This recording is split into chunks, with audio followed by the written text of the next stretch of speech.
হাদিসের মধ্যে আছে হযরত আলী রাদিয়াল্লাহু তাআলা আনহুকে আল্লাহর নবী সাল্লাল্লাহু আলাইহি ওয়াসাল্লাম বলছেন, লা আন ইয়াহদিয়াল্লাহু বিকা রাজুলান ওয়াহিদান খায়রুন লাকা মিন হুমুরিন নাআম। নবীজি বলেন যে আলী, তোমার দ্বারা একজন মাত্র লোক হেদায়েত পাওয়া, একজন লোক আল্লাহর পথ পাওয়া, গোটা আরবের সবগুলো দামি উট তোমাকে দেওয়া, তার চাইতে বহু গুণে বেশি উত্তম একজন মানুষ হেদায়েত পাওয়া। তাইলে একজন মানুষ হেদায়েত পাওয়া, হেদায়েত এটা গোটা দুনিয়ার সবচেয়ে দামি সম্পদ, সবগুলো পাওয়ার চাইতে উত্তম। এজন্য আল্লাহ তাআলা সংখ্যার ভিত্তিতে বরকত দেয় না। কোরআনুল কারীমের মধ্যে আছে, নবী পাক সাল্লাল্লাহু আলাইহি ওয়াসাল্লাম তার জিন্দেগিতে মোট 27টি যুদ্ধে, 10 বছরে, মদিনার 10 বছরে নবীজি 27টি যুদ্ধ নিজে সশরীরে সেনাপতি হিসেবে থেকে পরিচালনা করছিলেন। কয়টি যুদ্ধ? এর মধ্যে কেবল একটি যুদ্ধে রাসূলুল্লাহ সাল্লাল্লাহু আলাইহি ওয়াসাল্লামের সাথে সাহাবীদের সংখ্যা, সৈন্য কাফেরদের চাইতে বেশি ছিল।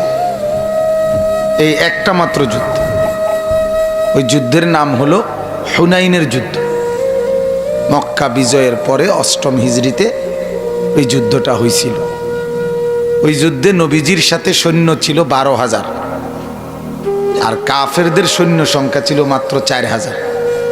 এইটাই একমাত্র যুদ্ধ যে যুদ্ধে মুসলমান বেশি, কাফেররা কি কম।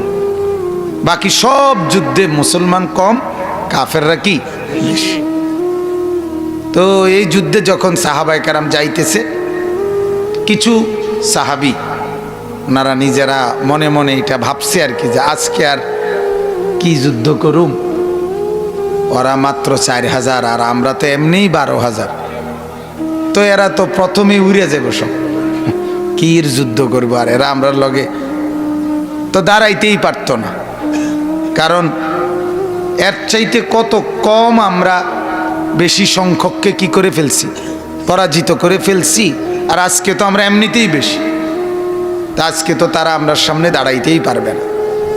এরকম একটু আধটু ভাবছে, অথবা নিজেদের মধ্যেও 2-1 বলা বলি করছে।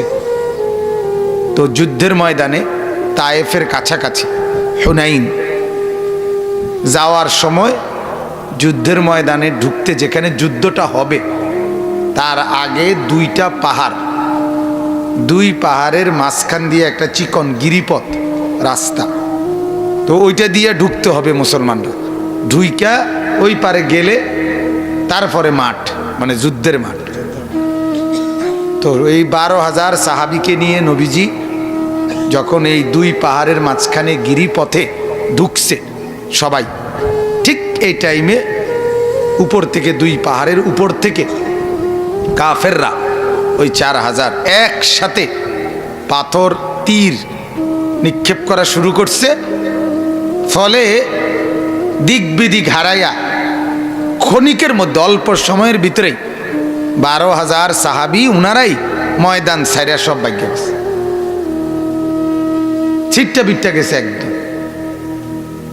তখন আল্লাহর নবী সাল্লাল্লাহু আলাইহি ওয়াসাল্লাম একাই কষ্ট করে টিকে থেকে নবীজি তারপরে সাহাবীদেরকে ডাক দিয়েছেন যে তোমরা ভুল বুঝো না, আমার কাছে আল্লাহর সাহায্য আসবেই, তোমরা ফিরে আসো।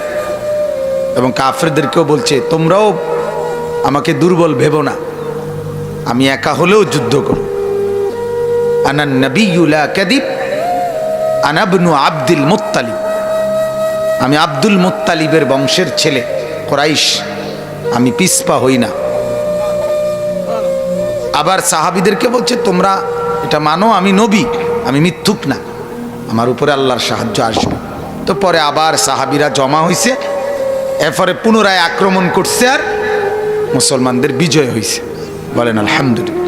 কিন্তু প্রথম একটা মাইর দিয়ে লইছে, আল্লাহ তাআলা প্রথম একটা কি দিয়ে লইছে, এইটাই কোরআনুল কারীমের আয়াত।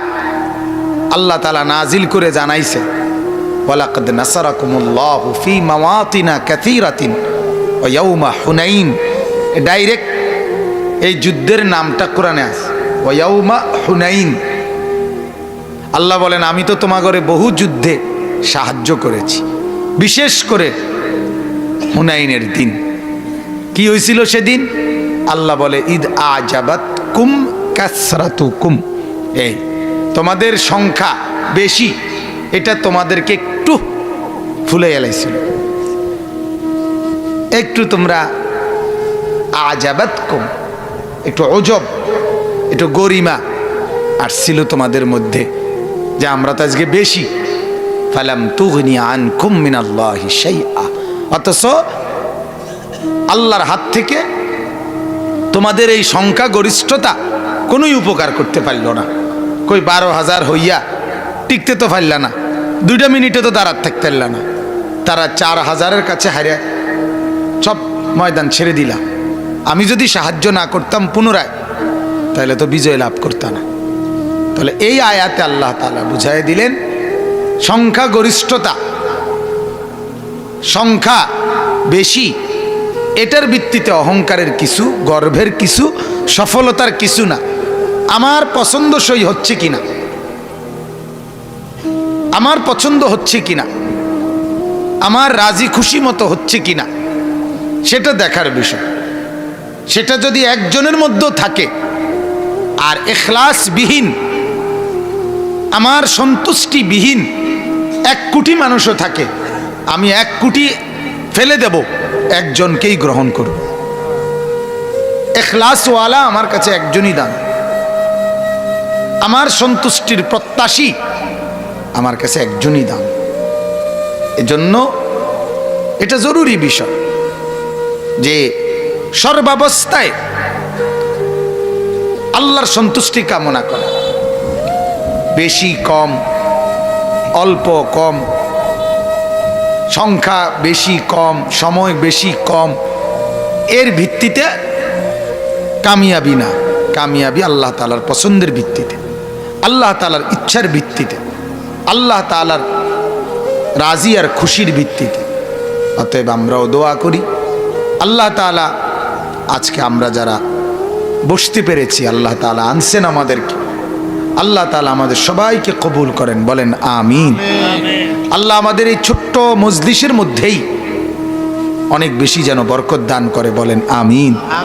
আমার ঢালকানগর হজরত আরিফ বিল্লাহ আল্লামা হজরত মাওলানা শাহ আব্দুল মতিন বিন হুসাইন দামাত বারাকাতুহুম, বাংলাদেশের একজন শ্রেষ্ঠতম বুজুর্গ, হজরত বলেন যে ছোট মজলিস থেকে বড় মানুষ তৈরি হয়, বড় বড় আল্লাহওয়ালা তৈরি হয়।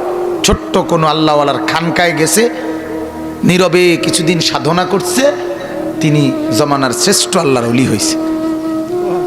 ছোট মজলিস, ছোট্ট বয়ান, ছোট্ট নসিহত, তার দ্বারা দামি মানুষ তৈরি হয়েছে। এজন্য পূর্ববর্তী জামানায় আল্লাহওয়ালা বুজুর্গদের খানকায় মানুষ জমতো, যাইতো, খানকার মধ্যে চিল্লা দিত, অর্থাৎ 40 দিন সময় লাগাইতো, 1 বছর সময় লাগাইতো, 6 মাস সময় লাগাইতো, 3 মাস সময় লাগাইতো, 4 মাস সময় লাগাইতো, এরকম সময় দিত। সময় দিলে নিজেদের জীবন আখলাক সুন্দর করত। আগে এটা অ্যাভেলেবেল ছিল, আগে বলতে 10,000 বছর আগে না, আগে মানে বহু আগের কথা। এই 20-50 বছর আগেও এটা ছিল। এখন মানুষ দুনিয়ামুখী এত বেশি, আমরা দুনিয়ার ব্যস্ততা আমাদের এত বেশি যে আমাদের আর কারো মধ্যে, গরিব ধনী কারো মধ্যে অল্পে তুষ্টি, কানাআত, এটা নাই বললেই চলে, নাই বললেই চলে। আল্লাহ নবী সাল্লাল্লাহু আলাইহি সাল্লাম এর জন্য আছে হাদিসে, নবীজি বলছিলেন ফাওয়াল্লাহি মাল ফাকরু আখশা আলাইকুম। আল্লাহ নবী বলছিলেন আমার উম্মত, তোমরা অভাবে পড়বা, দারিদ্রতায় পড়বা, এই ভয় আমি করি না।